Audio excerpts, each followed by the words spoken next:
Salut tout le monde, aujourd'hui on se retrouve pour une nouvelle vidéo. Aujourd'hui c'est ma première vidéo et aujourd'hui, je vais faire le pronostic, pour mon pronostic pour la Coupe du Monde 2018. C'est parti. Et tout d'abord, nous allons commencer par le groupe A. Donc il y a la Russie, le pays organisateur, l'Arabie Saoudite, donc je connais pas des joueurs là-bas. Il y a l'Égypte de Mohamed Salah et il y a l'Uruguay. Bon, pour moi, mon pronostic, c'est premier de la poule. Je dirais que c'est l'Uruguay. Ils ont une équipe très très solide. Et deuxième, moi je dirais Russie ou bien Égypte, parce que déjà Russie c'est le pays organisateur. Du coup, devant leur public, je pense qu'ils vont être chauds. Et l'Égypte c'est une bonne équipe. Donc, premier, je dirais l'Uruguay. Deuxième, la Russie ou bien l'Égypte. Donc, passons au groupe B. Le groupe B qui est une bonne poule avec l'Espagne, le Portugal, l'Espagne, le Maroc et l'Iran. L'Iran, équipe d'Asie, donc c'est facile un peu à se qualifier.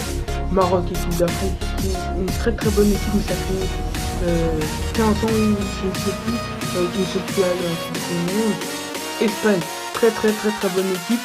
Carrément, je pense que après le Brésil et l'Angleterre, c'est eux. Après, Portugal, l'équipe de Cristiano Ronaldo. Bon, pronostic pour moi, premier, Espagne, direct, c'est sûr.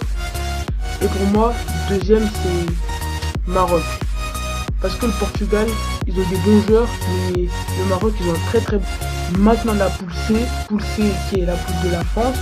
La France, une très bonne équipe, avec une bonne attaque et une bonne défense. Australie, une forte équipe. Le Pérou, pendant les matchs de qualification, eux, ils se sont qualifiés sans problème. Et le Danemark, une équipe dont je connais pas trop les joueurs.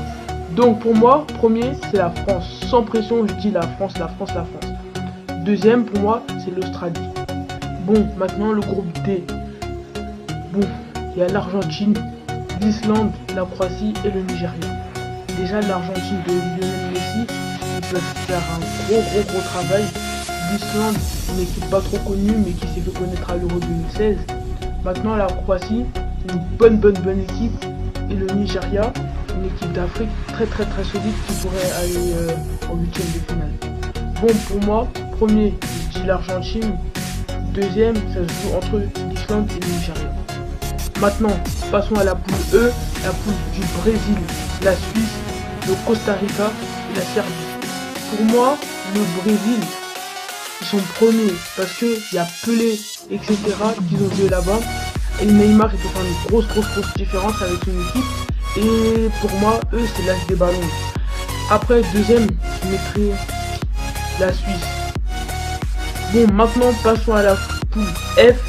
Et maintenant, dans le groupe F, il y a l'Allemagne, tenant du titre de la Coupe du Monde, qui a gagné en 2014 et qui a fait un grand exploit face au Brésil qui a gagné 7-1. Et le Mexique, la Suède et la Corée du Sud. Et moi, pour moi, déjà, premier, c'est l'Allemagne. Parce que les Allemands, ils ont un bon sens du ballon. Et deuxième, moi, je mettrais la Suède. Parce que la Suède, ils ont fait beaucoup de progrès, beaucoup d'efforts. Et ils ont une jeune génération qui sont très. Maintenant, passons au groupe G. Au groupe G, il y a nos refrains, nos frères, les Belges, le Panama, la Tunisie et l'Angleterre. Bon, pour moi, déjà, c'est l'Angleterre qui est premier. Parce que l'Angleterre, ils ont une très bonne équipe et c'est eux qui ont créé le football. Avec la nouvelle génération aussi, elle est très forte comme la Suède. Et après, deuxième, je mettrais la Belgique ou la Tunisie. Parce que les deux équipes, pour moi, ce groupe il va se jouer entre la Belgique et la Tunisie. Parce que ces deux équipes, ils sont forts, ils jouent presque pareil. Bon, maintenant, passons à la poule H, la dernière poule et la plus grosse poule, la poule de la mort. La Pologne, le Sénégal, la Colombie et le Japon. Une grosse poule, la plus grosse poule de cette Coupe du Monde. Et pour moi, je dirais le Sénégal. Le Sénégal, ils ont une très bonne équipe. Et en 2002, comment ils ont frappé la France, ils ont fait du sale à la France. Et là, je pense que les Sénégalais peuvent faire un grand exploit. Et maintenant, deuxième, ça se joue entre Pologne et Colombie. Parce que Colombie, de James Rodriguez, de Falcao, de... Oh là là, eux, ils ont une bonne équipe. Et la Pologne, il y a Lewandowski, il y a les... Voici, il y a plein d'autres joueurs, mais voilà.